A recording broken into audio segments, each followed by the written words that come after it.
Okay, magandang araw po sa lahat. Nandito na naman po tayo at ako'y nagpapasalamat sa lahat ng ating mga subscribers. Sana po patuloy po kayo mag-subscribe sa ating channel na to, Mr. Latigo TV. Hangad naman po natin ay makatulong po tayo sa ating mga kaibigan na hanggang ngayon ay tulog pa at walang kaalam-alam sa mga pangyayari dito sa Pilipinas. Okay? So kami naman po sa Vlogger Association of the Philippines na Pro Duterte, kami po naman na nagtutulungan, nagbibigay po kami ng mga information kung ano pong nakukuha namin sa iba namin mga kasamahan. Alright, so wag ho kayo magtaka kung bakit po ako hindi nakapagbigay ng vlog dahil po may napansin po tayo sa ating channel na parang merong intruder. Ito siguro yung ibig sabihin na pinagpaplanuhan na ni Lisa Tanas na gagalawin or patahimikin, gugurgurin ang lahat ng mga vlogger na talagang kumukontra sa kanilang kadimunyuhan ng kanyang asawang si BBM. Okay, so hayaan nyo na yan siya kasi hindi na magtatagal. Magkakaroon po talaga ng mainit-init na issue about the people power at saka kodita. So alam nyo po kasi ang masamang tao, ang gawain ng isang masamang tao ay hindi po talaga siya pwedeng magtagal. Alright, so ito ang napakagandang good news. Alam nyo ba na ang dating Vice President Leni Robredo at sa ang ating pinakamamahal na Vice President Sara Duterte ay hindi po, ang tawag nito, kumaga sinadya ng pagkakataon na magkita sila doon sa kanilang sa lugar na ni dating Vice President Leni Robredo doon po sa Maynaga kasi po yung time na yon meron pong piyesta yung tinatawag na Peña Francia. So hindi po inaasahan na magkita po itong dalawang babae na to na dating Vice President at saka si Vice President Sara Duterte. Ang maganda po kasi rito, ito po ating mahal na Vice President Sara Duterte ay nasa katangian na po niya ay mahilig po siya makipagkaibigan. Okay, yung bang hindi kanya pinagdududahan, kaya po siya nabudol ni Marcos. Okay, sa kadahilanan na kung siya magba-Vice President, ay pagpatuloy daw ni Marcos ang mga nasimula ng kanyang tatay, which is wala naman po talaga nangyayari. Okay, fast forward po tayo. So ito nagkita po si dating Vice President Leni Robredo at saka ang ating mahal na Vice President Sara Duterte. So alamin natin kung ano po ang kanilang pinag-uusapan, pero kailangan maintindihan nyo ito na itong pagkikita ng dalawa, ito po ay isang napakalaking impact sa administration po ni Bangag. Alam naman kung sino yan. Alright? So panoorin po natin ang pagkikita ni Vice President Sara Duterte at saka si dating Vice President Leni Robredo. Ito po siya. And nagkita sina Vice President Sara at Attorney Leni Robredo sa tahanan ng dating Vice Presidente sa Naga City. Ibinahagi ito ng tagapagsalita ni Leni Robredo na si Attorney Barry Gutierrez. Ayon sa kanya, ang pag-uusap sa pagbisita ni Vice President Sara ay personal at hindi politikal. Ayon kay Barry Gutierrez, nagkataon kasi ngayon Peña Francia Festival sa Naga. So madaming mga dumadaan na mga bisita at isa sa mga bisitang ito si VP Sara Duterte at siya ang nagpunta sa bahay mismo ni VP Leni para sila ay makapag-usap. It was purely personal, kwentuhan tungkol sa pamilya, kamustahan, parang the typical pleasantries na exchange ng isang taong dumalaw sa bahay mo during the festival. Walang napag-usapan tungkol sa any political issue.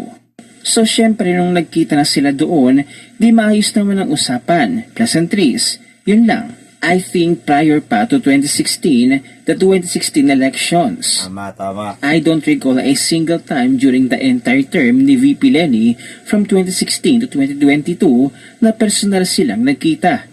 Maski nung transition, hindi nagpunta si VP Sara mismo, kaya ang nakausap lang namin ay yung kanyang team. I think this will be the first time since 2016-2015. Hindi naman katakataka in the context na nandun siya during yung time ng Peña Francia. Kasi normal naman na pag may dumadalaw na bisita sa panahong yan, Tama. usually nagpapaabot kay VP Lenny na kung pwedeng dumalaw. At siya naman lagi namang ganun. So maraming mga nasa politika, maraming mga miyembro ng gobyerno na kapag nasa Naga sila sa panahon na yan ay talagang nakikipagkita sa kanya. So ako sa tingin ko, yun yung context na dapat nating tingnan itong Tama, nangyari tama. na ito. Pero ang mga netizens, nasiyahan ba sa balitang ito sa pagkikita nila Vice President Sara at dating Vice President Leni Robredo sa Naga? Personally, Leni is a good person. Natangay at napagsaman lang siya ng mga masasamang impluensya sa politika. Surprising the dictator administration smells fishy. It's Ganito kasi po ang nangyari, kung napansin, naalala natin, di ba po, nung sumuporta po tayo kay BBM, talagang ang magkabilaan, kumbaga yung Pink at saka tayo na Unitem, ang Pink ay tumitira din kay BBM. At saka tayo naman po ay tumitira doon sa Pink Lawan, alright? Kaya lang, ang nangyari dito, tayo na bumuto kay BBM, talagang labis na nasaktan. Bakit po? Dahil dumating tayo kasi sa punto na hindi na natin pinagdududahan si BBM dahil magkatandim po sila ni BP Sara. Tama po. Kaso lang, ang sa kabila kasi, nung natalo si Leni Robredo, abay para bang mababaw lang ang kanilang pagsuporta kay Leni. Hindi kagaya sa atin kay BBM na tagos hanggang puso ang ating pagsuporta sa kanya. Kaya labis po tayo nasaktan sa mga pangyayari na ganito, na ang akala kasi natin na talagang si BBM na yung aangat sa bansang ito, ay siya rin pala ang maglubog ng bansang ito sa kahirapan. Kaya ito dinanas natin na mismo ang pamilya ng Duterte ay talagang ginugurgor nitong si Marcos Jr. So walang pinagkaiba ang kanyang tatay at ang anak. Alright? So patuloy po natin, panoorin po natin. women talk, aren't you nervous, baby Yam? Maybe it's your last night tonight because a promising Philippines awaits tomorrow. Nako, masakit yun ha. Talaga nakakatakot. Baka daw kay BBM, ito na yung katapusan niya ng gabi na to. Okay, alam naman natin na paparating na yung deklarasyon ng or anniversary ng martial law. At naririnig po natin sa mga marites, okay, na magkakaroon ng people power at saka merong mainit na balita na destabilization o kodita. Panoorin po natin o abangan natin ang mga pangyayari. Hindi porket pumunta si Inday, si Leni ang kanyang pinuntahan. Tama naman. Ang pinuntahan niya ang nasalanta sa bagyo. Tama. Ang opinion naman ni Ms. Sastrogan dos Sasot. Okay, pumunta din pala din si BP Sara doon sa Naga kasi po binisita niya yung nasalanta ng bagyo. Alam nyo kasi, ganito po yon. Lumalabas kasi ngayon, mas napakabilis umaksyon ang opisina ng Vice President kumpara kay BBM. Kasi si BBM parang kaganito na pabalitang yung kanyang concert, yung kanyang birthday na talagang nagbayad pa siya nitong kilalang band nung kasikatan ng mga 80s and 90s, yung Duran Duran.